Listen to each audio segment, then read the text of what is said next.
Hello everyone, welcome to Chakri short cuts.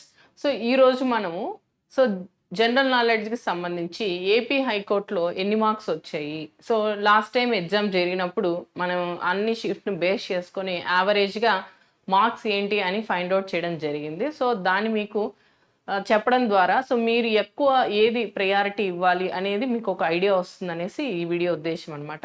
So video skip చేయకుండా కంప్లీట్గా చూడండి. సో ఇక్కడ మనం ఏం డిస్కస్ చేస్తున్నాం అంటే, సో మనకి 40 మార్క్స్ అనేది ఏపీ హైకోర్టులో సో జనరల్ నాలెడ్జ్ సంబంధించి పెట్టడం జరిగింది. సో ఏ ఎగ్జామ్కైనా కూడా ఈ సిలబస్ అయితే సేమ్ అనమాట. ఇందులో అయితే చేంజెస్ అనేది లేదు.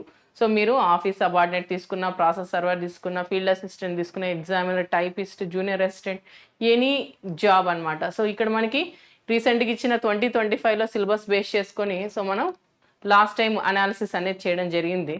సో ఇక్కడ ఏంటంటే 40 మార్క్స్కి మనం ఎక్కువ ఏది ప్రయారిటీ ఇవ్వాలంటే, సో మెయిన్గా మనం కరెంట్ అఫైర్స్కి అనేది ప్రయారిటీ ఇవ్వాల్సి ఉంటుంది అనమాట.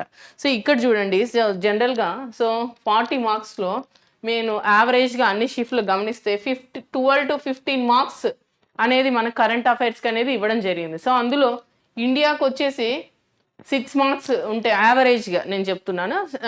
కొన్ని షిఫ్ట్లలో 8 మార్క్స్ రావడం జరిగింది, కొన్ని షిఫ్ట్లలో 7, అలా నేను ఇక్కడ యావరేజ్ తీసుకున్నా. సో ఇక్కడ మనకి కరెంట్ అఫైర్స్ సంబంధించి అయితే ఇండియా సంబంధించి 6 మార్క్స్, ఏపీకి సంబంధించి 3 to 5 మార్క్స్ అనేది రావడం జరిగింది అనమాట. 3 to 5 మార్క్స్ అనేది రావడం జరిగింది. సో మనం ఎక్కువ ప్రయారిటీ ఏది ఇవ్వాలి, కరెంట్ అఫైర్స్ ఇవ్వాలి. అంటే మీరు ఇప్పుడు డైలీ షెడ్యూల్లో సో మీరు English, general knowledge, current affairs ఇలా 3గా పార్టిషన్ చేసుకొని చదవాలన్నమాట. సో ఇక్కడ దాని తర్వాత నెక్స్ట్ ఇవన్నీ ఇంపార్టెంట్ కాదంటే ఇంపార్టెంటే, మనకి మంచిగా స్కోర్ చేస్తేనే కదా. Last time OC cut off కన్నా మీరు గమనించినట్లయితే 75 కూడా వెళ్ళింది ఫస్ట్ మార్క్స్. 75 నుంచి 70 అంటే ఇక్కడ ఇంకా ఈసారి పోస్టులు తక్కువ కాబట్టి ఇంకా మనకి కట్ ఆఫ్ అనేది పెరగడానికి జరుగుతుంది. సో అందుకోసం మీ టార్గెట్ ఎలా ఉండాలంటే అందరూ కూడా 75+ మనం తెచ్చుకోవాలి అనే పాజిటివ్తో మీరు చదవాలన్నమాట. నెక్స్ట్ ఇక్కడ నెగిటివ్ మార్కింగ్ లేదు కాబట్టి లక్ కూడా డిపెండ్ అయి ఉంటుంది అనమాట. సో అందుకోసం సో మనము ప్రతి టాపిక్ కూడా చదవాల్సిందే, ఎందుకంటే మనకి మంచి స్కోరింగ్ వస్తేనే మనము రేస్లో ఫస్ట్లో ఉంటాం అనమాట.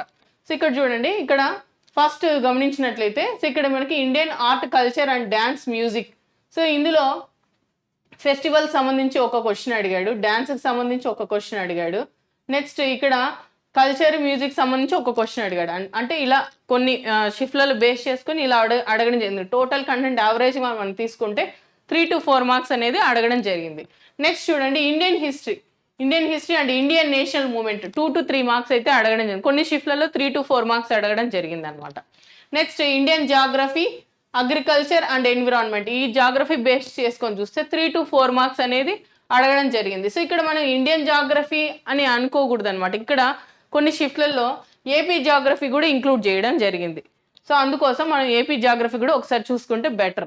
నెక్స్ట్ చూడండి, ఇండియన్ ఎకానమీ కొన్ని షిఫ్ట్లలో అసలు క్వశ్చనే రాలేదు, కొన్ని షిఫ్ట్లలో 2 క్వశ్చన్స్ వచ్చాయి, కొన్ని షిఫ్ట్లలో ఒక క్వశ్చన్ వచ్చింది అనమాట. Next Indian polity and constitution 2 to 3 marks అయితే యావరేజ్గా ప్రతి షిఫ్ట్లలో రావడం జరిగింది.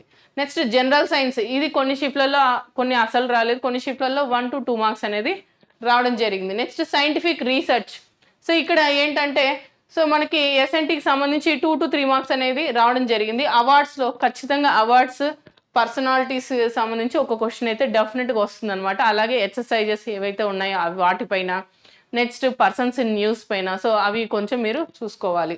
నెక్స్ట్ అప్పుడు లాస్ట్ టైం ఎగ్జామ్ జరిగినప్పుడు సో ఇక్కడ ముఖ్యంగా మినిస్ట్రీస్ పైన అడగడం జరిగింది. ఈసారి మళ్ళీ ఏం అడుగుతాడో చూడాలి. సో మనం లాస్ట్ టైం మినిస్ట్రీస్ పైన ఎక్కువ అడిగాడు, ఇండియన్ అండ్ ఏపీ కూడా.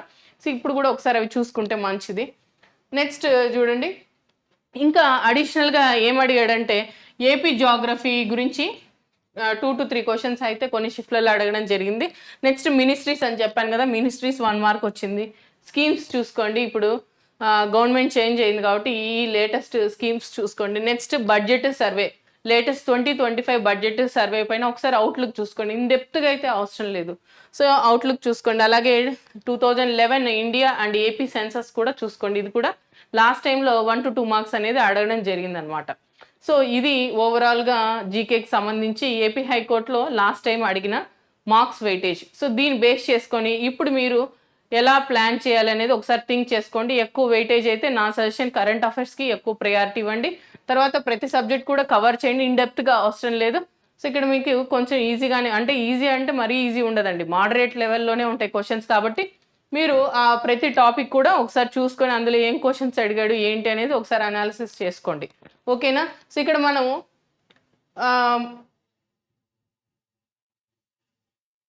సో మనము వచ్చేసి మన చక్రి షార్ట్ కట్స్ యాప్లో సో ఈ మెంటార్షిప్ అనేది బిగిన్ చేయడం జరిగింది. సో ఇక్కడ మీకు GK English medium and Telugu మీడియంలో డైలీ టెస్ట్లు అనేది ఉంటుంది, షెడ్యూల్ బేస్ చేసుకొని. అలాగే ఇంగ్లీష్ పైన ఉంటుంది, అలాగే కరెంట్ అఫైర్స్ కూడా మీకు ఎవ్రీ మంత్ ఏం చదవాలి ఏం అవసరం లేదు, అంటే ఇక్కడ మన సిలబస్లో ఇచ్చిన వెయిటేజ్ ప్రకారమే లాస్ట్ టైం ఎలా అడిగాడో వాటినే ఫోకస్ చేసి మీకు డైలీ ఎగ్జామ్స్ అనేది పెట్టడం జరుగుతుంది అనమాట. సో ఇక్కడ మనకి రేపటి నుంచి 21/5/2025 నుంచి మీకు ఈ టెస్ట్ సిరీస్ అనేది బిగిన్ అవుతుంది. మెంటార్షిప్ అంటే ఇక్కడ మనం మీకు గైడ్లైన్స్ ఇచ్చి షెడ్యూల్ ఇచ్చి ఎగ్జామ్ పెడతాం అనమాట. అందుకోసం ఇక్కడ మెంటార్షిప్ అని పెట్టడం జరిగింది. సో కేవలం 300 రూపీస్కి మాత్రమే మీకు అవైలబుల్లో ఉందన్నమాట. సో ఫస్ట్ ఈ 1 వీక్ ఫస్ట్ బ్యాచ్ అనేది స్టార్ట్ అవుతుంది. సో సక్సెస్ఫుల్గా మనకి రైల్వే బ్యాచ్ అయితే 2 బ్యాచెస్ గ్రూప్ డి అలాగే ఎన్టీపీసీకి అనేది మనం సక్సెస్ఫుల్గా కంప్లీట్ చేయడం జరిగింది. సో ఇక్కడ మనం ఇంకా ఇప్పుడు ఏపీ హైకోర్టు అనేది బిగిన్ చేస్తున్నాం ఈ బ్యాచ్. సో ఇక్కడ మీకు current affairs, GK plus English అయితే ఉంటుందన్నమాట. సో ఈ రకంగా మీరు డైలీ ప్రిపరేషన్ చేస్తూ ఎగ్జామ్స్ రాస్తూ ఉంటే సో మీకు ఈజీగా ఉంటుంది. ఇక్కడ మీరు గమనించాల్సిన విషయం ఏంటంటే ఇన్ డెప్త్గా చదవాల్సిన అవసరం లేదు. సో ఇక్కడ మనకి ఆల్రెడీ గ్రూప్ 2కి అలాగే రైల్వేస్కి ప్రిపేర్ అయిన వాళ్ళకి మీకు అడిషనల్గా ఇంగ్లీష్ ఒకటి మీరు చదవాల్సి ఉంటుంది.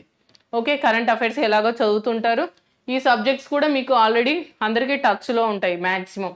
సో ఇక్కడ మీరు చేయాల్సింది ఇక్కడ మీరు రివైజ్ చేసుకోవడం, ఇంగ్లీష్ ఎక్కువ ఫోకస్ చేయడం, ఇవి మీరు చేయాల్సిందనమాట. Okay, all the best, thank you.